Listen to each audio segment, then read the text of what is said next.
자, 어젯밤 기자들 정말 잠을 제대로 못 잤습니다. 밤 10시에 대통령실 고위 관계자가 기자들한테 문자를 보냈습니다. 이번 주 7일 날 오전에 윤석열 대통령이 기자회견 담화와 일문일답을 하겠다. 이런 발표를 갑작스럽게 했습니다. 여러분 기억나시지만 정진석 비서실장은 지난 국정감사에 지난주에 나와서 그때만 해도 아유 저 에이펙 갔다 오시고 GEC 갔다 오고 외교일정 다 끝나고 난 다음에 이번 달 말쯤에 그때서야 뭐 대구 국민들 토크쇼를 할지 뭐 할지 결정하겠다 이렇게 이야기를 했어요. 그렇죠. 근데 한동훈 대표가 빨리 하면 할수록 좋다라고 더 이야기를 했지 않습니까? 근데 갑자기 10시에 한다라는 결정이 내렸습니다. 그렇죠. 어제 이제 저희 당의 최고위원회의는 9시에 시작합니다. 9시 모두 발언해서 일부 언론에서 5대 요구사항 뭐 해갖고 또 뭐 숫자로 표현을 했던데 여러 가지 것들을 이제 대통령실에 촉구를 하고 또 건의를 하고 했는데 그거 끝나고 나서 어제 네. 대통령이 주재하는 수석 비서관 회의가 있었어요. 있었죠. 있었는데 아무런 그 반응이 없었습니다. 그 반응이 보니까요. 제가 이야기를 들어보니까 정치적 공격에 정치 공세에 휘둘리지 마라. 그런 이야기를 했다는 거예요. 그런데 그 정치 공세가 야당의 정치 공세가 아니라 여당의 정치 공세, 즉 한동훈의 정치 공세에 대해서 흔들리지 마라 라는 메시지가 어제 대통령이 그 자리에서 했다라고 합니다. 그러니까 뭐냐면 수석비서관회의에서 뭐 그다음에 정책에 대해서 좀 홍보가 안 되고 있다. 그래서 원래 오늘 오후인가요? 지금 정책실장이 지금 정책 브리핑을 오늘 오후에 합니다. 그리고 또 안보 브리핑. 네, 안보 브리핑 내일 합니다. 내일이요? 내일 이제 선거 아마 그때쯤 할 것 같은데 그렇게 하라고 이제 지시를 한 거예요. 하면서 정치 공세에 휘둘리지 마라. 그 이야기는 뭐겠어요? 그러니까 한동훈의 아침에 한 대표의 전원 요구에 대해서 흔들리지 마라. 그게 정치 공세로 인식했다는 거예요. 그랬군요. 그건 저 지금 처음 듣는데 그랬으면 제가 파악한 것보다도 이제 문제의 심각성이 더 있었던 것 같습니다. 그래서 이제 오늘은 뭐 정책실장, 내일은 뭐 안보실 차장이 뭐 각각 정책과 관련한 브리핑을 하겠다. 그리고 어제 이제 용산발로 나온 거는 그 뚜벅뚜벅 그 정책에 이 좌고우면하지 않고 윤석열 정부의 중점 정책 과제 뚜벅뚜벅 하면서 성과를 보여주겠다. 그 어찌 보면 이런 시국에 좀 하나마나한 얘기 같은 뭐 그런 입장이라서 야 힘들겠구나. 11월 10일이 이번 주 일요일이 임기 반환점인데 그 즈음에서 뭔가 대국민 기자회견 뭐 이런 게 있어야 되지 않겠는가. 최근에 저희 당 내에서 이제 친윤으로 분류되는 의원들조차 가장 상징적인 게 어제 아침 최고위원회에서 김재원 최고위원 어떤 스탠스인지 여러분들 설명 안 해도 다 아시잖아요. 이분이 국면 전환을 위해서 뭐가 됐든 좀 했으면 좋겠다. 김재원 최고 입에서 그런 얘기가 나올 정도로 정말 아주 극히 일부의 의원을 제외하고는 사실상 당론이 통일됐습니다. 용산이 굉장히 전향적으로 뭔가 쇄신에 나서야 된다. 지금 이 상태로는 안 된다. 그랬는데 그런 반응이 나와서 야 진짜 친윤까지도 한 목소리로 가세를 했는데 이게 안 되는구나 이렇게 생각하고 있었는데 밤 10시 무렵에 어떻게 보면 이제 뜬금없이 갑자기 야심한 밤에 내일 모레 하겠다 이게 나오니까 다들 당혹스러워했죠. 자, 그래서 이제 그 아침에 그 최고위원회가 있고 난 다음에 뭐가 있었냐면 추경호 원내대표 주재로 3선 이상 국회의원들의 모임이 있었어요. 그 모임이 있었는데 그 모임에서 아시겠지만 3선 이상의 모임들이 그거에서 추경호 원내대표에게 네가 좀 해라. 가서 좀 대통령하고 좀 설득 좀 해라. 뭐하냐 지금 다 난리 났다 지금. 지금 이 지역구 가면 지금 뭐 대구 경북 지금 다 죽었다 지금. 이렇게 지지율 떨어졌는데 원내대표 뭐 하고 있냐. 그리고 대표한테 좀 가서 뭐라 이야기라도 해라. 그리고 적극적으로 좀 저 대통령실에다 설득 좀 해라. 강한 압박이 있었대요. 삼선 이상들이 삼선들 모임이 네. 삼선 짜장면 먹는 게 아니라 삼선들이 네. 그렇게 추경호 원내대표한테 강한 압박이 있었고 그런 압박을 받은 추경호 원내대표가 도저히 이게 안 되겠다 이거 지금 이거 이러다가 만약에 이번 주말 지지율 더 떨어지면 큰일 나겠다. 그렇죠. 그리고 이 대통령 지금 이제 십몇칠 날 저 패로 가는데 떠나기 전에 뭔가라도 해놓고 가야 되겠다.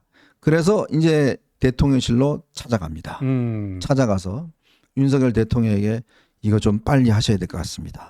빨리 안 하시면 이거 좀 안 좋을 것 같습니다. 라고 이야기를 하고 나왔대요. 네. 그래서 대통령이 이제 고민하다가 10시에 이제 이야기를 했는데 네. 자, 그래서 추경호 원내대표가 그 사실을 오늘 아침에 공개를 했습니다. 오늘 오전에 브리핑을 했어요. 네. 브리핑을 했는데 어제 이제 용산에 갔다 온 이야기를 했고요.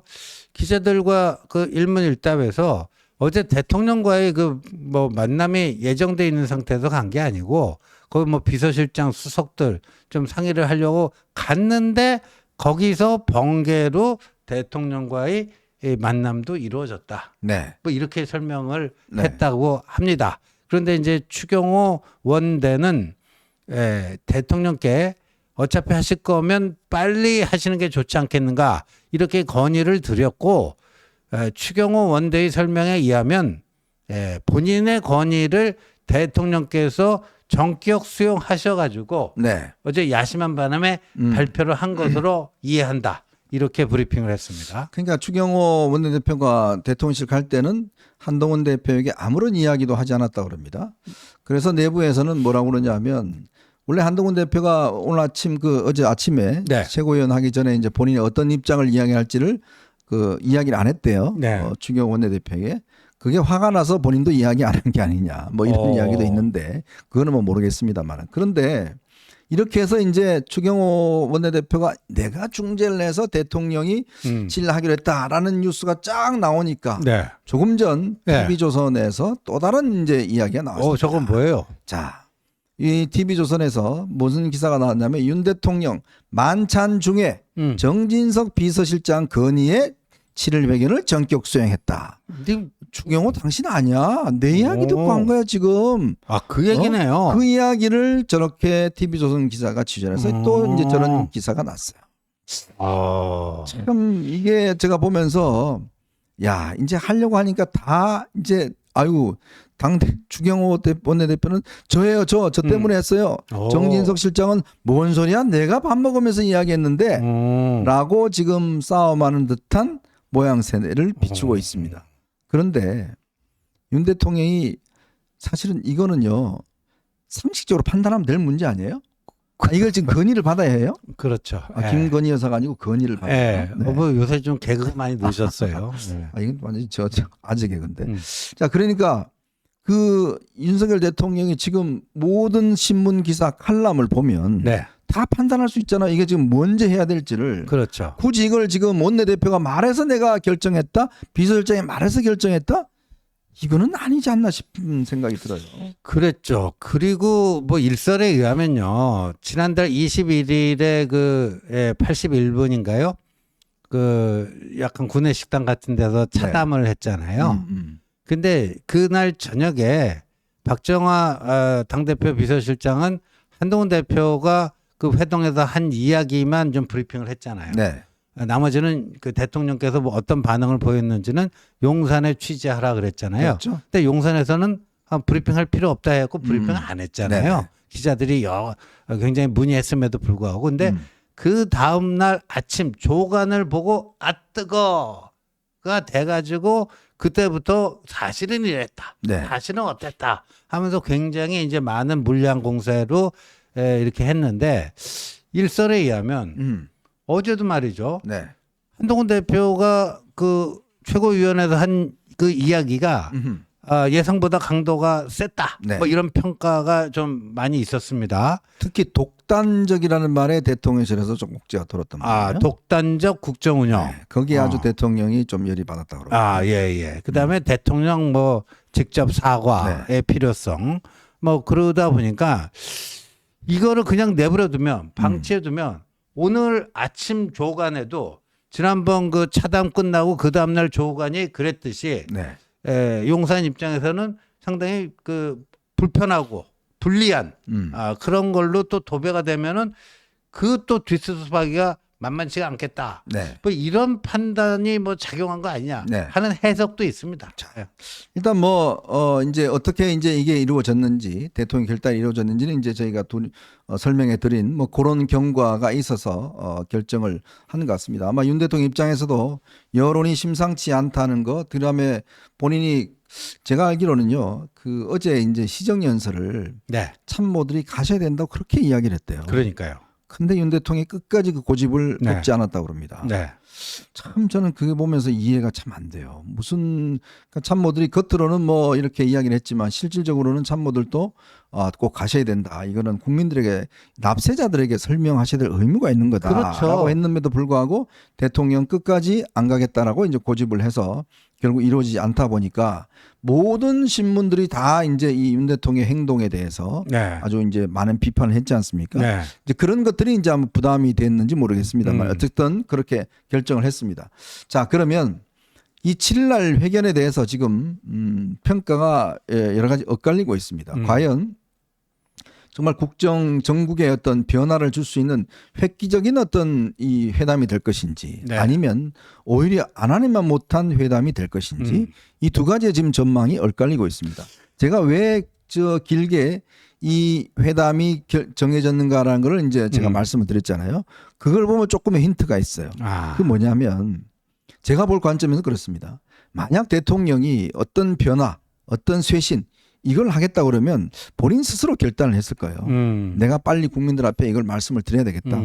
지금 뭐 외국 나가는 중요하지만 그러나 국민들이 이렇게 원하시기 때문에 내가 빨리 해야 되겠다라는 이야기를 아마 저는 대통령이 그 뭐 추경호 원내대표건 정정실장이건 그거 없어도 결정을 했을 겁니다. 근데 그게 아니라 아유 좀이라도 말씀 좀 하고 가셔야 될 것. 그래 그럼 뭐 내가 뭐 원칙적으로 이야기하지. 뭐 이런 정도의 이야기. 그래서 오늘요 저희 이제 이 문화일보가 기사를 쓴 바에 따르면 네. 대통령이 기자회견을 했을 때 해야 될 내용에 대해서 미리 오늘 좀 이야기가 나왔습니다. 뭐냐하면 김 여사 문제에 대해서 이번 사건의 이번 그 핵심적인 문제 아니겠습니까? 외교 의전 이외의 대외 활동을 일절하지 않겠다. 외교 의전은 하겠다는 이야기입니다. 또 그리고 인적 쇄신 개각은 인위적 개각은 없다. 역시 여전히 안 하겠다. 인위적 개각은 없다. 네, 이걸 이야기를 하겠다고 그래요. 사과 수위 문제는 아직 대통령이 고민하고 있다. 이렇게 이야기를 하고 뭐 질문에 대해서는 모든 걸 다 답변하겠다. 이런 이야기 정도만 나오고 있습니다.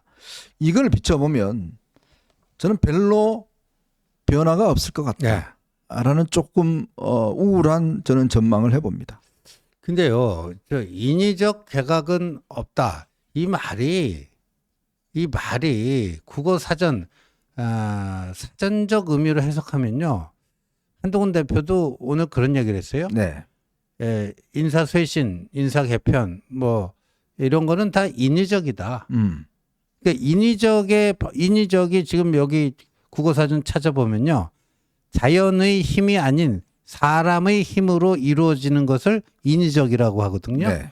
그러면 인사 개편을 하면은 자연의 힘으로 인사가 이루어지나요? 아니잖아요.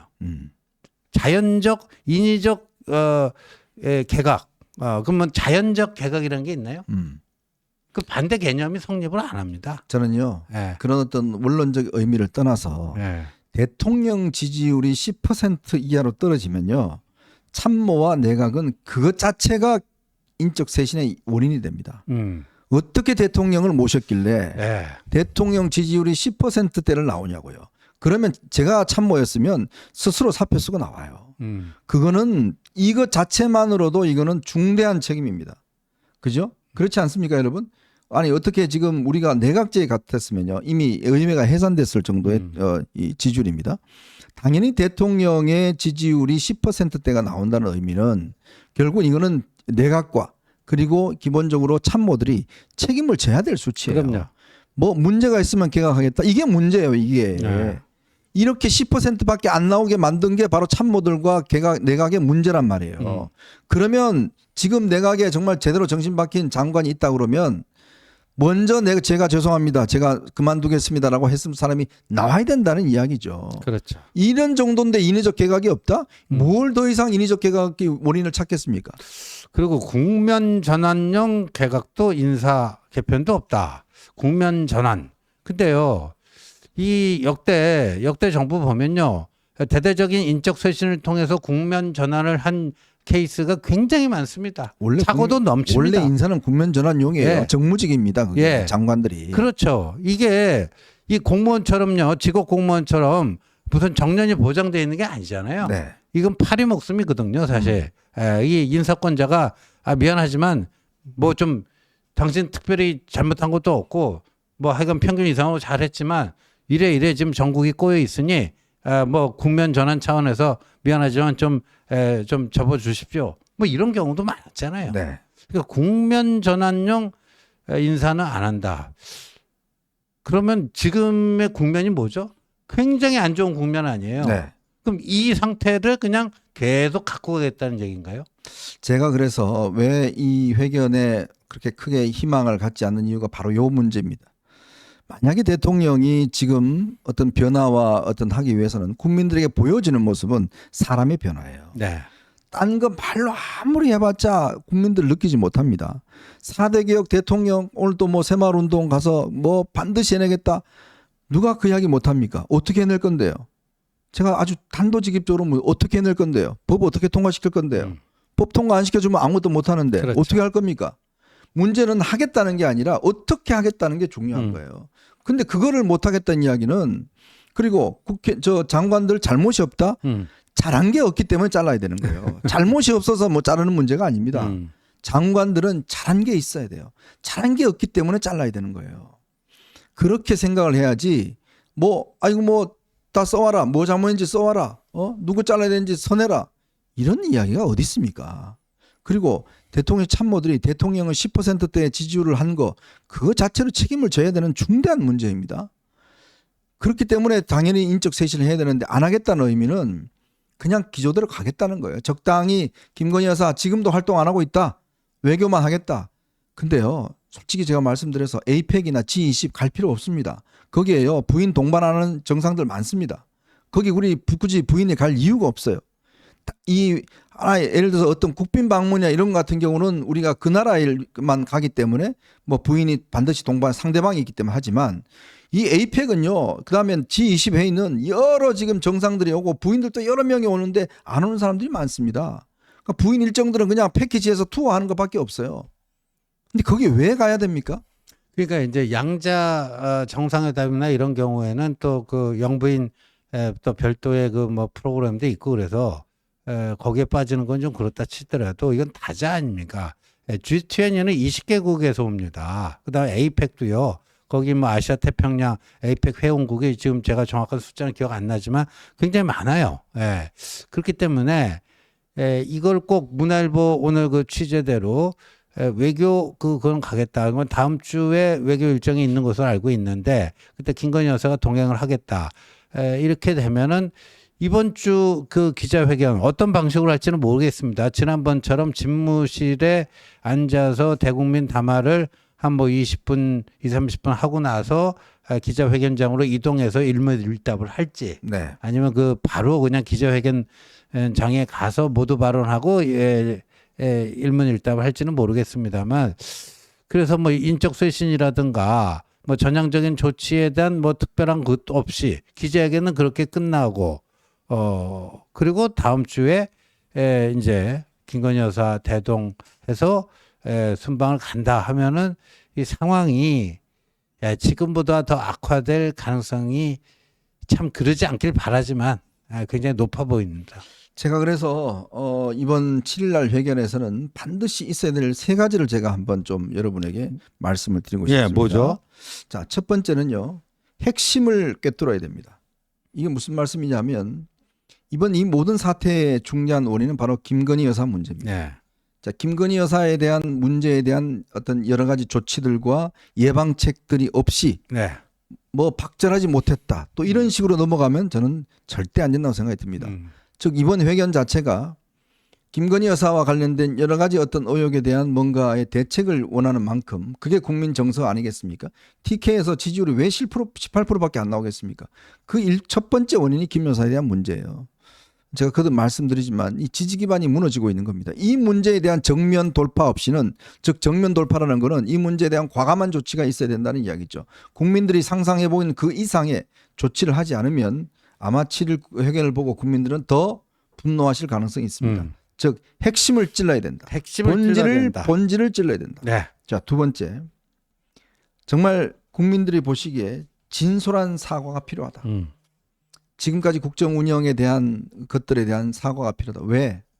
대통령이 지금까지 2년 반 동안 저희 어벤져스도 물론 항상 대통령의 어떤 행위에 대해서 박수도 보내고 해왔습니다만은, 그러나 대통령 항상 이 결정 과정을 보면 대통령이 그동안 해왔던 법치와 공정과 상식, 여기에 과연 걸맞았느냐라는 부분들, 그런 것이 있을 겁니다. 그리고 소통을 잘 했느냐에 대한 문제가 있을 겁니다. 정말 국민들이 느끼시도록, 마음속에 느끼시도록, 아 그래 대통령이 정말 진정한 사과를 하는구나 라고 느낄 수 있을 정도로 저는 해야 된다고 생각이 듭니다. 네. 그리고 세 번째는요, 자화자찬 이제 필요 없습니다. 국민들은요 자화자찬 이제 듣지 않습니다. 어제 저는 이 시정연설을 보고 못한 게 하나도 없어요. 다 잘했어요. 다 잘 가고 있습니다. 근데 정작 길거리 나가보면 그렇습니까? 안 그렇잖아요. 그걸 보면서 국민들은 이질감을 느끼는 겁니다. 대통령은 다 잘 되고 있다는데 왜 내 삶은 이렇지? 라고 아마 할 겁니다. 자화자찬 필요 없습니다. 냉정한 평가가 필요합니다. 그 냉정한 평가를 국민들이 할 때 그래 이제 문제점을 좀 알고 있네 라고 아마 평가를 하실 겁니다. 즉 핵심을 찔러야 되고, 그리고 진솔한 사과가 있어야 되고, 그리고 더 이상 자화자찬은 필요 없다. 저는 이 세 가지를 반드시 이번 이 기자회견 때 국민들에게 대통령이 비춰져야 그래 한번 심기일전 해보고 싶다 라는 저는 의견들이 충분히 있지 않겠는가. 거기에 플러스 알파, 나는 이제 당과 함께 한동훈 대표와 함께 이 문제를 해결해 나갈 것이다 라는 이야기가 덧붙여져야 된다는 겁니다. 저 전적으로 동의하고요. 그걸 이제 하나로 압축하자면요, 국민을 이기려고 해서는 안 된다. 네. 예, 저는 그 한마디에 모든 게 압축적으로 다 들어있다라고 생각을 합니다. 예, 이제 현대사회의 이 자유민주주의 사회에서의 정치는요, 민심을 받들고, 뭐 민심이라고 100%다 오는 건 아니죠. 그렇지만 그 국민들의 열망, 염원, 뭐 이런 것들이 민심을 통해서 표출되는 거니까 그 중에서 굉장히 유의미한 것들이 많습니다. 그거를 잘 받들고 실행에 옮기고, 그 실행에 옮겨서 얻어진 성과를 다시 국민들에게 돌려드리는, 이게 뭐 정치의 전 본령이라고 생각하거든요. 근데 국민을 이기려고 해서는 안 된다, 그런 생각이 듭니다. 특히 우리 이제 보수 지지층들이 가장 좀 마음이 불편했었던 부분은, 왜 김건희 여사가 저 좌파 매체인 서울의 소리 이명수와 그렇게 오랫동안 통화를 하고, 네. 왜 저 종북 목사인 최재형과 만나서 선물을 받고, 그다음에 왜 탁현민과 그렇게 만나려고 했던지, 네. 그리고 또 왜 박영선 양정철을 그렇게 기용하려고 했던 것인지, 네. 이 문제에 대한 의문점들을 많이 갖고 계세요. 네. 정말 우리 보수의 대통령이 맞느냐에 대한 의문, 바로 그런 것들이 쌓여서 지금 이 불신감을 조장한 거 아니겠습니까? 그렇죠. 네. 왜 김건희 여사는 진짜 우리 편과 함께 우리 편 사람들을 적극적으로 만나고 이야기를 듣고 하는 게 아니라 왜 저쪽 사람들을 저렇게 만나서 가깝게 지내고 이야기를 들었는지에 대한 그 해명을 좀 듣고 싶은 거예요. 예? 그러니까 그런 정체성에 대한 문제가 있는 겁니다. 이제 그런 것부터 시작해서 여러 가지 쌓여온 게 있잖아요. 근데 뭐 내일 모레 이제 김건희 여사는 뭐 같이 동석을 안 한다고 지금 이렇게 알려졌잖아요. 네네. 그러니까 이제 대통령께서 여사와 관련된 이야기를 대신 이제 여러 가지 설명을 해 줘야 될 것 같은데, 과연 그 설명이 국민들 다수가 뭐 고개를 끄덕할 수 있는 정도의 수준이 될 것인지, 현재로서는 퀘스천 마크입니다. 사실 이번 이 기회가 제가 볼 때는 거의 어떤 면에서 보면 중요한 마지막 기회가 아닌가라는 그런 생각이 듭니다. 정말 이번에 정말 국민들에게 만족할 만한 그런 말씀을 하셔야 이 지금 지지율 하락에 브레이크를 걸 수가 있어요. 네. 반등의 어떤 모멘텀을 만들 수가 있는 겁니다. 그렇지 않다고 그러면 점점 하나님만 못하다는 이야기 들어버리면 아마 지지율은 더 떨어질 가능성이 있어요. 네. 자, 그러니 정말 대통령실 참모들도 정신 바짝 차리고 이번 회견이 정말 국민들에게 자꾸 내 이야기만 하는 게 아니라 자꾸 내가 옳다, 내가 이렇다라는 이야기 한 게 아니라 국민 여러분 지적이 옳습니다라는 이야기를 좀 듣고 싶다는 거예요. 그렇죠. 예? 본인 할 말이 아니고 국민들이 지금 주장하는 바에 대한 동의와 그거에 대한 반응을 듣고 싶은 거예요. 그렇기 때문에 예전 회견하고 똑같이 2시간이니까 3시간 하면 뭐합니까? 대통령 말 많이 하면 뭐합니까?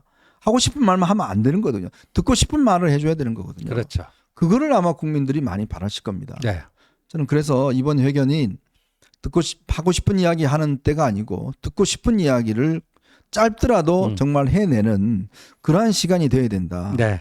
그렇지 않다면 이 난국을 극복하기는 굉장히 어려울 것이다. 뭐 전적으로 전 동의합니다. 네. 잘 돼야 될 것 같습니다. 이게 참 잘 돼야 될 텐데 참 이 옛날에 뭐 개그도 그런 이야기 있었지만 잘 돼야 될 것 같습니다. 그래야 우리가 희망이 그래야 이재명이 이제 15일 날 25일 날 선고나면 네. 그걸 토대로 해서 뭔가 좀 이렇게 확 올라갈 거 아니겠습니까? 네. 좀 우리 보수 지지자들이 이제 좀 너무 힘들고 진짜 막 가슴 답답하고 이걸 좀 떨쳐버리고 내가 그래 으쌰 다시 한번 지지해 줄게 라고 또 힘이 생기고 주변 사람들 만나면 봐라 우리 저 대통령하고 다 사과했잖아 이제 이렇게 좀 자신 있게 이야기할 수 있는 좀 뭔가 거리를 좀 만들어 주세요. 뭔가 좀 한 매듭을 짓고 좀 심기일전해서 좀 새 출발을 했으면 좋겠다 하는 네. 게 지금 절대다수 그래 뭐 보수를 지지하거나 또 저 어떤 상식적인 국정 운영을 바라는 사람들의 염원이라고 생각합니다. 네. 그리고 제가 뭐 이거는 뭐 다른 이야기지만 여러분들 많이 이제 올려주신 글 중에서 이 서정욱 변호사가 그저께인가요? 뭐 이봉규 TV 나가서 했던 이야기들 뭐 이거에 대해서 올려주시는데 제가 전화를 사실 해서 굉장히 혼을 많이 냈습니다. 아무리 그렇지만 이게 어떻게 그동안 우리가 해온 세월들이 이재명 이런 사람은 절대 안 된다는 거였는데 뭐 틈만하면 한 이야기가 우리 이재명은 저런 사람은 리더가 되면 안 된다는 건데 어떻게 이재명보다 한동훈을 찍느니 이재명을 찍겠다는 이야기가 네 입에서 나오냐. 그게 네 이야기가 아니라 그 사람들이 그럴 것이다라는 그런 본인 주장은 그거예요. 자기 이야기가 아니고 그 사람들이 그럴 것이다 라는 이야기를 자기가 했는데 그게 방송 끝나고 본인은 전혀 나간 줄 몰랐는데 이게 이제 다 노출이 됐다는 거예요. 뭐 그런 억울함은 있겠습니다만은 그래도 그 사회적 우리가 이 평론하는 사람들은 그래도 공인입니다. 공인이고 그동안 많은 분들이 사랑해 주셨지 않습니까? 근데 우리가 정말 이 용서할 수 없는 이야기는 아무리 그렇지만 우리 같은 진영의 한동훈을 찍느니 이재명을 찍겠다는 이야기를 어떻게 네 입으로 이야기를 하냐. 그래서 아마 본인도 뭐 좀 사과의 어떤 이야기 뭐 해명기를 올린 걸로 알고 있습니다. 제가 한번 좀 많은 혼을 냈습니다. 여러분들 대신해서 이거는 굉장히 중대한 이 우리의 어떤 우리 많은 분들의 어떤 이 마음에 상처를 주는 이야기고 당신을 좋아했던 사람들에 대한 이거는 배반이다. 그렇기 때문에 이거에 대한 반드시 사과하고 이 부분에 대한 재발을 하기 위한 이야기를 해라라는 이야기를 제가 대신 전달해 드렸다는 말씀을 좀 드리겠습니다. 이 참 사람이 어다르고 아다릅니다. 그리고 또 근본적으로 우리가 항상 잊어버리지 말아야 될 게 있습니다. 제가 거듭 말씀드리지만 정치라는 것은 적과 아를 분명히 구분한 데부터 시작해야 됩니다. 근데 이게 뭐 헷갈려 버리고 저는 일부 지금 뭐 유튜버들이 보면 비슷한 일을 하고 있잖아요. 네, 저는 뭐 별로 얘기하고 싶지 않습니다. 그냥 논외로 그 이야기 하지 세상에 마세요. 이거 네, 또 세상에 이제 별의별 뭐 사람들이 다 있기 때문에 저는 괜찮은데 우리 지호님은 또 공식 지식을 가지고 있기 때문에 이야기하면 또 공격받고 그럽니다. 근데 어쨌건 좀 금도가 있습니다. 참 한동훈 대표에게 정말 입에 담을 수 없는 비판하는 건 좋아요. 제발 욕은 좀 하지 마십시오. 예? 정말 이 보수가 가지고 있는 그래도 품격이라고 있습니다. 우리 많은 국민들이 그래도 보수에게는 품격과 이런 것들이 분명히 있는데 그 품격에 어긋나는 그런 쌍욕을 그냥 한다든지 그리고 아무 이 보수의 파이를 키울 생각은 하지 않고 무조건 저렇게 비판한다든지 그걸로 이 연명한다든지 이런 분들 조금 제가 좀 각성하시라 이런 말씀을 좀 드리겠습니다.